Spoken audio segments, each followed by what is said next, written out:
प्रकाश का परावर्तन क्या होता है ये चीज हम लोग जान चुके हैं। आज हम लोग देखेंगे प्रकाश का पूर्ण आंतरिक परावर्तन। तो प्रकाश का पूर्ण आंतरिक परावर्तन ये भी एक बहुत ही अच्छा टॉपिक है। इससे भी एग्जामिनेशन में आपको एक आध क्वेश्चन पूछता ही पूछता है। तो चलिए देखते हैं आज हम लोग का पूर्ण आंतरिक परावर्तन। लेकिन पूर्ण आंतरिक परावर्तन को अच्छा से समझने के लिए एक और टॉपिक है क्रांतिक कोण, इसके बारे में जानकारी होनी चाहिए। तो चलिए सबसे पहले देख लेते हैं कि क्रांतिक कोण क्या है। तो सबसे पहले हम लोग फिगर पे ध्यान देंगे। अब इस फिगर पे ये मान लीजिए कि आपका पानी है और ये मेरा हवा है, और प्रकाश देखिए यहाँ से निकल रहा है। यहाँ से निकलने के बाद प्रकाश पानी से होते हुए हवा पर जा रहा है। कहने का अर्थ ये हुआ कि प्रकाश जो है वो सघन माध्यम से विरल माध्यम में जा रहा है। और हम लोग जानते हैं कि जब भी प्रकाश सघन माध्यम से विरल माध्यम में जाएगा तो वो अभिलंब से दूर हटेगा। इसके चलते जब ये प्रकाश यहाँ से यहाँ गया तो ये मेरा अभिलंब हुआ, तो ये सीधे नहीं गया, क्या हुआ, ये अभिलंब से दूर हटा, तो इसलिए ये इधर भाग गया। ठीक है, तो ये हुआ मेरा आपतन कोण और ये हुआ मेरा अपवर्तन कोण। ठीक है, अब एक ऐसा प्रकाश किरण पकड़े जो कि यहीं से निकल रहा है और इस तरह से ये इधर गया कि ये अपवर्तन कोण जो है ना वो 90 डिग्री का बना रहा है, वैसा वाला प्रकाश किरण पकड़े। तो ऐसा स्थिति में ये जो आपतन कोण है ना इसको कहेंगे हम लोग क्रांतिक कोण। तो कोई पूछेगा कि क्रांतिक कोण क्या है तो उसको बताना पड़ेगा कि जब प्रकाश सघन माध्यम से होते हुए विरल माध्यम में इस प्रकार जाए कि संगत अपवर्तन कोण का मान 90 डिग्री रहेगा, तो ऐसा स्थिति में जो आपतन कोण रहेगा उसको कहिएगा क्रांतिक कोण।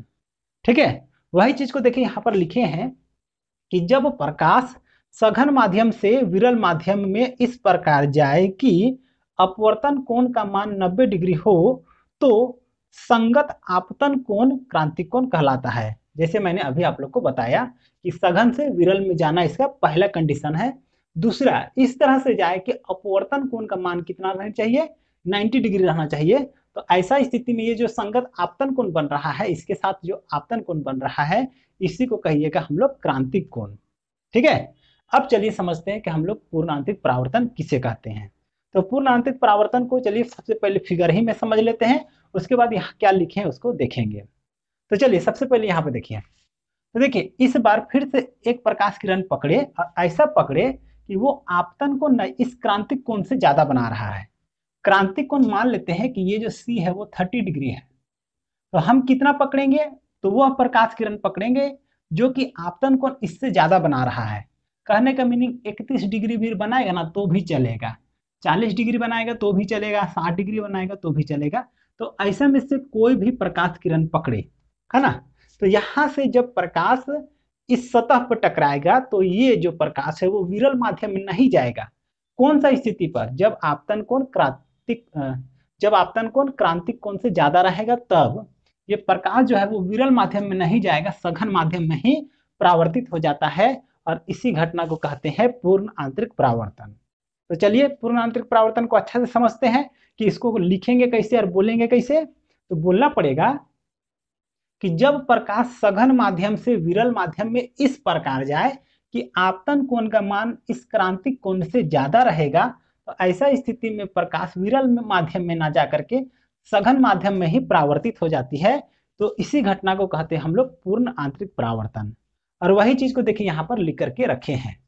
पूर्ण आंतरिक परावर्तन किसको कहेंगे, तो जब प्रकाश सघन माध्यम से विरल माध्यम में इस प्रकार जाए कि आपतन कोण का मान क्रांतिक कोण से ज्यादा हो। ये जो कोण है ना वो इससे ज्यादा रहेगा, इसका मान 30 है तो ये क्या रहेगा, 30 से ज्यादा रहेगा।